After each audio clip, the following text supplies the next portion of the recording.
Hello there, people of YouTube. This is Joltster109, and welcome to another Lost reaction. This is why you can't talk to the dead. Is that what it was? Yes. Okay. I was like, if it said speak to the dead, I would look like an idiot. Anyways, this is another creepypasta that Lost has done, and practically all of the ones, like everything she does is practically on point, almost all the time. And by that I mean all of the time, so take out that almost. Yeah, I don't know what to expect with this one. Pale Luna was actually very intriguing and very creepy and just, yeesh, it freaked me out. I got chills up my spine at the end of that one. So I don't know what to expect with this one, except that it's going to be creepy, of course, because, you know, the dead are involved. Yeah. Let's get this show on the road, shall we? 3, 2, 1, go.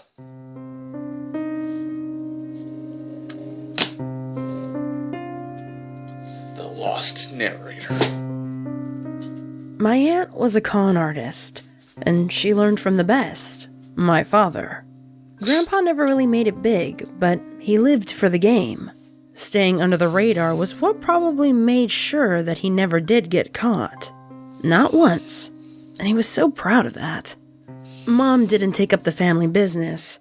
She got religion instead and married a tax accountant. It's so ironic how that sounds like a joke, but it's true. Dad was one of the best for helping out with the math homework. Mom's more colorful relations were kept at a figurative arm's length throughout my childhood. At least they corrupt me into following the more interesting life path. Aunt Cassie was the only one who could wiggle her way into my life. She was fully licensed as a psychologist, which made her a smidge more respectable. But Aunt Cassie used her ability to read people in a whole other different way. One probably not intended by the university who issued her degree. Aunt Cassie was a bona fide psychic. She had a shop and everything. Crystals, herbs, candles. Anything you needed to fill the mystic void in your life could be bought for a healthy markup in her little store. There was even a little private room in the back that would be used for readings and seances. Because both my folks worked, I would often get dropped off at the shop where I would help Aunt Cassie out with her little shows. Anything from messing with the lights to knocking on the walls. Playing with a thermostat was my idea, and it was an effective one. Customers came to get the chills down their spine, didn't they? Why not provide? Cassie helped me become the skeptic that I am today. Showed me all the behind-the-scenes sleight of hand stuff. We'd watch daytime talk shows with magicians and mediums, and Cassie would explain every step, from the basic rundown of cold readings to how to spot the audience plant. After one particularly convincing episode, I asked the natural question, couldn't some of it be real? My aunt's reply was firm. The dead don't talk, kiddo. Anyone who claims otherwise is blowing smoke out of their ass. It was her conviction, more than anything, that made me believe her. There was only one client that I ever saw my aunt refuse. He was old, bald, and stooped, took off his hat as he came inside, and twisted it around in his hand as he talked. Cassie tensed up immediately when she saw him. The man claimed to have worked in the prison systems, death row. He'd been responsible for carrying out the final punishments of the worst convicted criminals on the planet. In his old age, this tormented him, ate at his soul. He wanted Cassie to contact the souls of the ones he had killed so that he could apologize and beg for forgiveness before he joined them. My aunt threw the most epic fit. I had never seen her so mad. She hollered and threw things, shouting at him to shut up and get out. I hid under the counter with my hands covered over my ears until he left. Later, I thought her reaction was one of fear because of the man's job. An executioner has to be a con artist's worst fear. Eventually, I got found out. I wanted to put on a magic show for my folks, and stupidly I thought that I'd do a medium bit where I pretended to talk to Grandpa for Mom since she missed him so much. Huge mistake. Mom freaked the hell out and banned me from seeing her sister ever again. I'd left some textbooks at the shop though, so I got to run in and grab them while my mom fumed in the car outside. Aunt Cassie didn't have to ask what was wrong. She could read my face after all. I gave her a huge hug and a teary snot-filled goodbye. She did tell me one last little secret, though. Kiddo, there's a curse in this family that gets passed like a torch. I hope to whatever gods might be out there that I don't pass it on to you when I go. We didn't talk again for more than 9 years. That's when Facebook entered the popular public sphere, and no parental ban could keep me from trying to reconnect. It was awkward. She'd had a tough go in life, diagnosed with a schizoid disorder that took her business from her.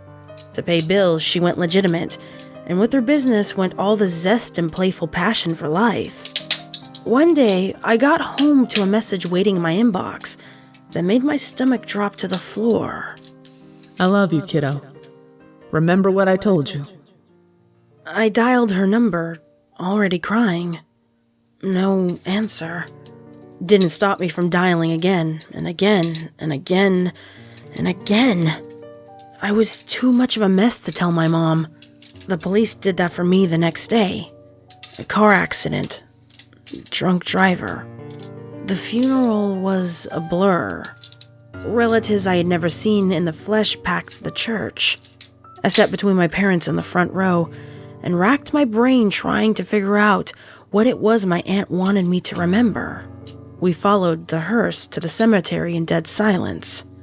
The priest did the last little speeches, and then I was left alone by her headstone, still straining to remember. Snatches of my parents' conversation floated in and out of my attention span. If only Cassie hadn't been so cryptic. Expecting such a small turnout. It's a shame. Small turnout? That bothered me. The service had been practically stuffed to the rafters. I turned around to say something and finally understood. Behind my parents, there was a whole host of people, all standing and staring dead ahead. My parents weren't paying them the slightest attention. The priest muttered some soothing condolences and excused himself, walking right through the thick of the crowd without disturbing a single soul. At the head of the group, looking just like the day I'd seen her last, was Cassie. All the rest in peace sentiment in the world wouldn't have done her any good. Her mouth was wide, wide, wide open. And just like that, I knew. I know what the family curse is. I know why the dead don't talk. They're too busy screaming.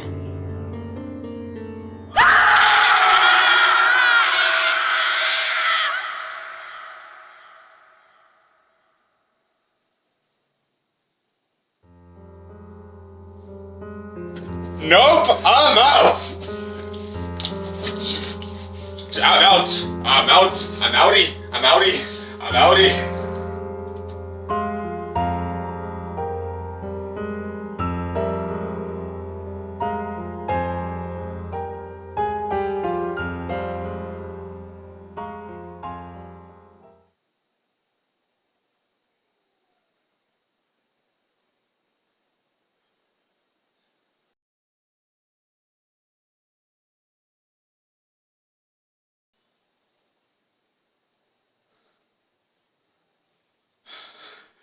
Okay.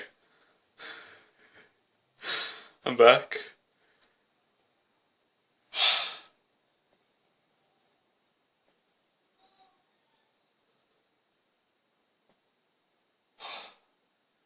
That freaked the hell out of me.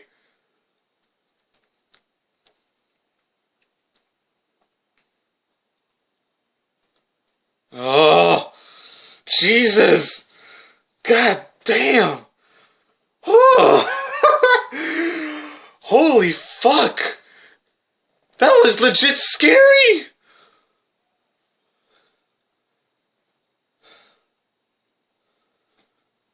Lost. Why? Why? Holy hell.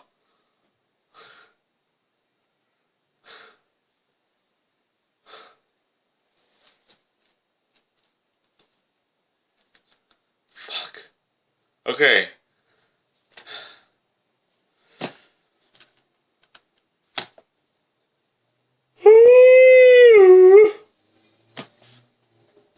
my goodness gracious, gravy goo. Oh my god, that was... No thank you. Oh my god. Oh, guys, that was legit scary. I was like, nope, I'm out. I'm outie 5,000. Whoops. Goodbye. No thank you. Why you can't talk to the dead? Damn. Like, the tension was built. It's like, what the hell is this curse they're talking about?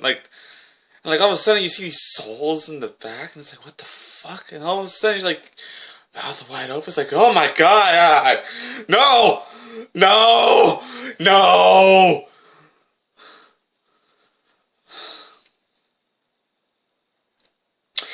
Ugh. Fuck this shit, I'm out. You know, like those memes. Oh my god.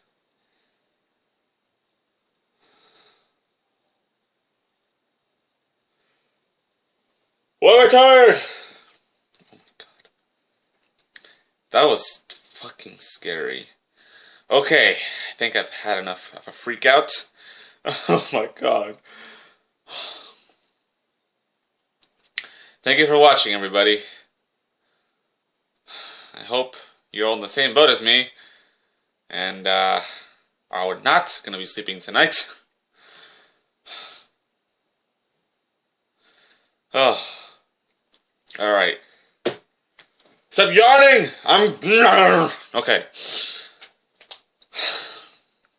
I don't know. I don't know what to say anymore, so I'm just gonna leave it there.